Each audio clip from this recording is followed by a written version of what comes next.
Hi, welcome back. Guess what? I was able to get far enough along in the demolition of the bathroom upstairs in my house to be able to get an accurate enough measurement to build the base for the smaller cabinet that juts out adjacent to the main vanity. I built it using exactly the same techniques, it's just a little narrower and a little bit longer.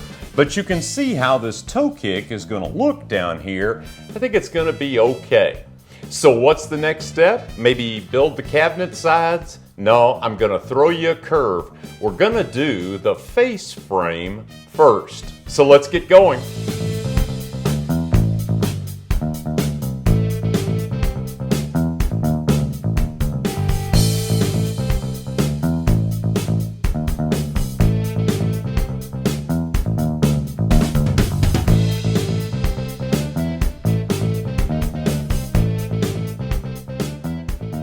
Now I'm going to make the face frame on these vanity cabinets out of walnut. And I started off with a piece of 8/4 inch stock. Actually, this is a really bad end of that very stock that I cut off. And you can see it's a little rough. It's kind of hard to tell what I even had. But I went ahead and jointed one face of that piece of wood. Then I ran it through the planer and got the other side flat and coplanar with the first side. I then drew a line down and resawed it in half. So I wound up with two pieces that were about 7/8 of an inch thick. I then went back to the planer and got those down to just a smidge over 3/4 of an inch. And this is what the boards sort of looked like. I then went and jointed one edge so I'd be ready to go to the table saw, and we're ready to make face frame parts now. But before we do that, I just want to show you a little trick for marking out on dark woods. Let's take a look at that. Unfortunately, when you try to make a pencil mark down here to mark a Resaw line, it really doesn't show on this dark walnut. But if you just rub chalk, wow, you can really see those planar joiner marks. Rub that in and then take and mark your pencil line, and it'll show up because of the chalk. And then of course, as soon as you sand that a little bit, that chalk will just go right away. Slick, huh? All right, now overall, the face frame is 48¼ inches long. Now the cabinet body is going to be 48 inches, but I want a 1/8 inch reveal over here on this side and a 1/8 inch ability to scribe on this side that's going up against the wall. Now I'm building that wall, so it'll of course be perfect. But if I've got a little bit of ability to scribe there, it might be helpful. Now I'm using 1 3/4 inch rails across the top and 1½ inch rails in the field and 1½ inch stiles. Everything except the bottom rail, which is 1 inch. I'll have 2 cabinet doors here under the sink. This will be a false front there where the sink is located. 2 drawers here and 1 small door here and 2 matching drawers over here on this side above the second cabinet piece, which is coming out at a right angle to this cabinet. And this dotted line is where that small cabinet will be pushed up against this cabinet, forming the right angle.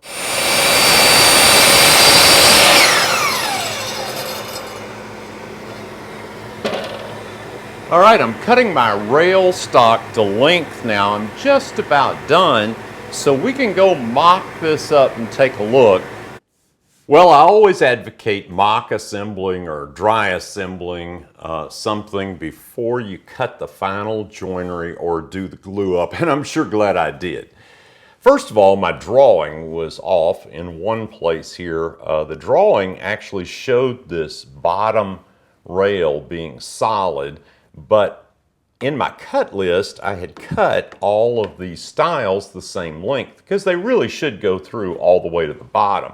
So these wound up being individual pieces down here. That's not a big deal. The big problem was right in here. Now originally I had set this drawer up as 4 3/4 deep, same here, and this as a 8-inch tall drawer, and the same here. But when I mocked it up, I realized that the top of this adjacent cabinet that's coming out would be in the way of this drawer.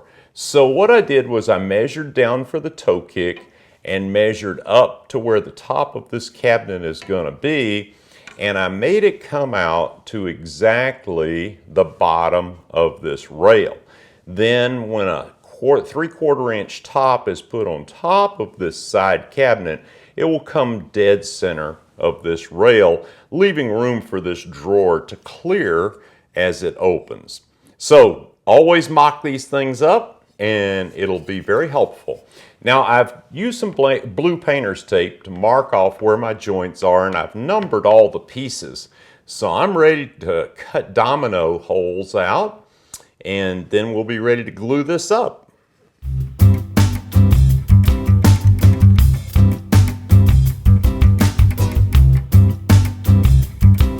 Well, here's our finished face frame. I think it looks pretty good.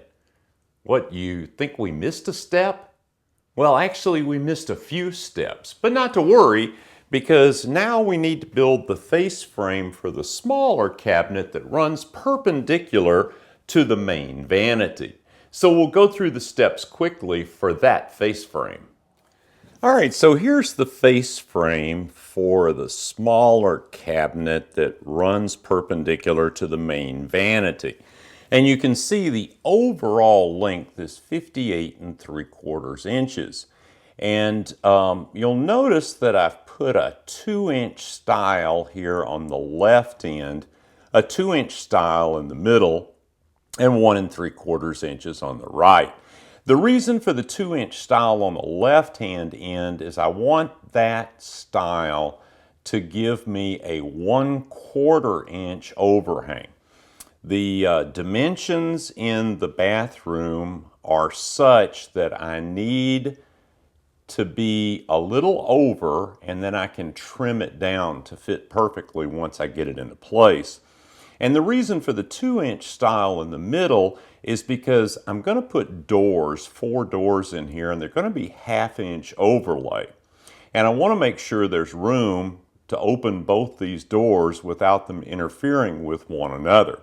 This dotted line sort of shows where one of the doors will be. Those doors are going to be roughly 13 3/4 inches wide by 13 inches tall, just to give you an idea. Again, we'll use a 1-inch rail at the bottom and 1 3/4 at the top to match the other vanity. So let's go get to work. All right, after all my lumber has been dressed, the first thing that I want to do is rip these to width. Now I've got my jointed edge marked. That's going to go up against the fence, and then after that I'll have a straight edge every time.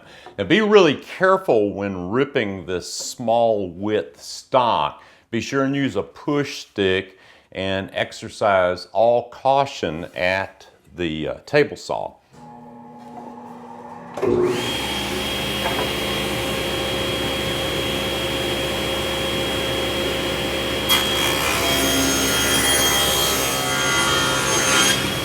Next, I'm going to rip my 1 3/4 inch stock, and I had a piece that was left over from the other face frame, so I'm going to try to match that in width exactly so I can use that.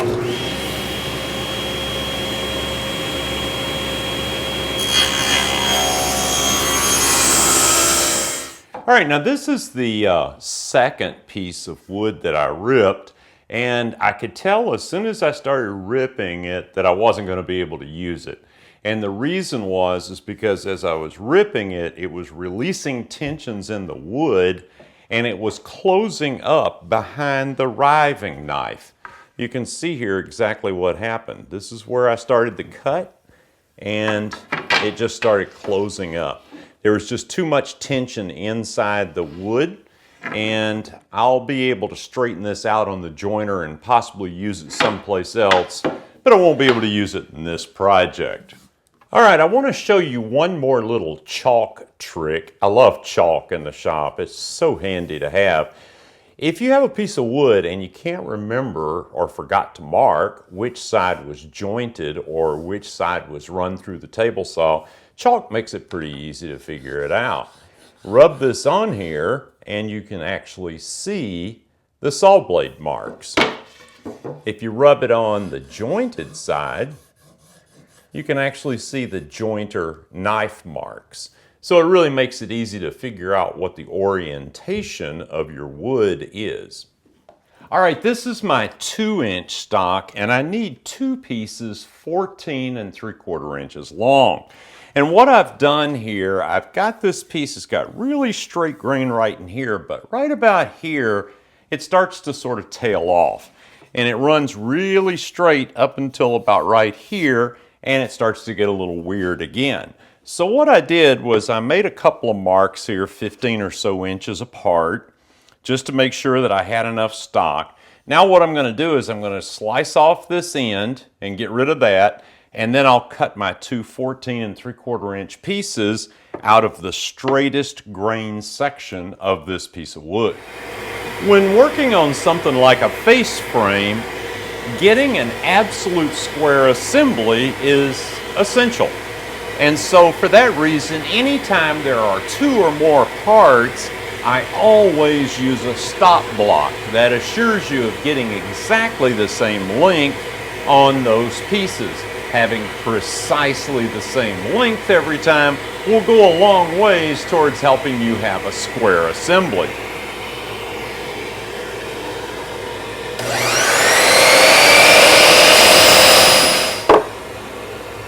And there we go. Just perfect. All right, so once again, I have mocked up the face frame assembly.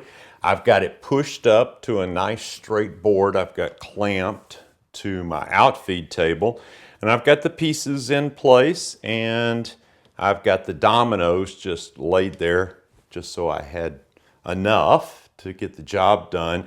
You can see that I'm only going to be able to put in one, because if I tried to put in two, they're so close together. I haven't had much luck in doing that, and really one is more than enough. The main reason I'm putting these in is because it will help the registration and make sure that I get these pieces perfectly flush. It'll add some rigidity to the assembly. So we just need to cut our domino slots and we're ready to go. All right, now to cut the dominoes, what I've done is I just whipped up a little jig here. This is all scrap. Took about 5 minutes to put this together. These two pieces here capture the domino machine on either side, and this is a stop to keep it from going forward any further. So it just wedges in there just like that, and it won't move. And then I've got a little fence, and I was pretty careful positioning it, but then when I ran my test, it was a little off center. So I just taped a couple of shims on there. I'm going to put my 1-inch stock in there, and I'm going to drill those 1-inch rails first, and then I'll go and move this stop over and do the 1 3/4 inch rails, and then we'll do the stiles. So we're all set.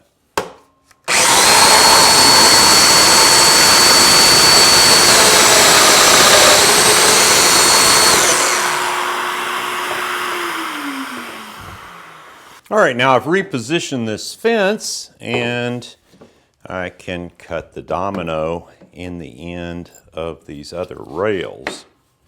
Just push it up there nice and tight.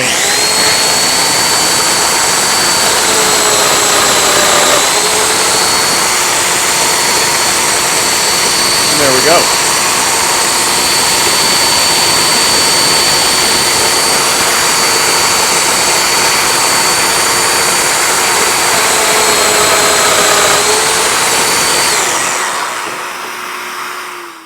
All right, to do these side grain cuts, all you really need is just a backer board. So I'm just using this board that I'm going to use to clamp up the face frame, and just using the cursor line on the domino to position it, and cutting.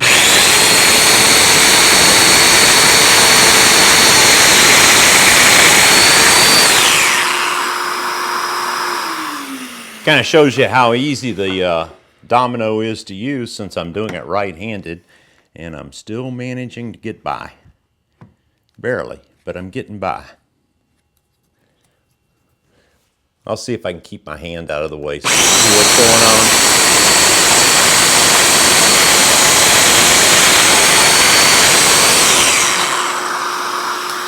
That's all there is to it. All right, so I'm ready to glue up now. I've got some wax paper. This is about my 4th glue up for this wax paper. Sorry, Jim, I'm gonna throw it away after this time.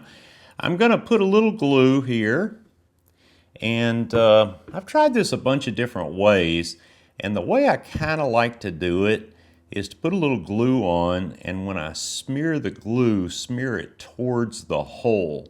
And what little bit leaks into that hole is really just enough for the domino. And I'll put a little on the ends here.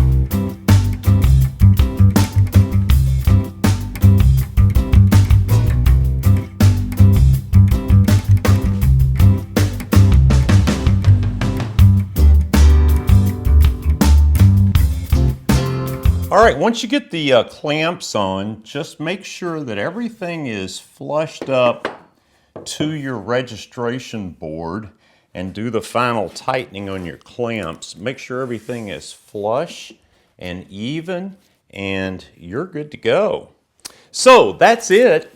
We're set with our second face frame, and now we're ready for the next phase. And the next phase is to do the ends and the balance of the carcass assembly for both cabinets. And we'll do that in the next video. Remember, we're going to do a tricky sort of decorative panel for the end of the primary vanity, the end that's going to show as soon as you walk in the bathroom. We want to make that really pretty. So look forward to seeing you in the next video, and thank you so much for watching this one.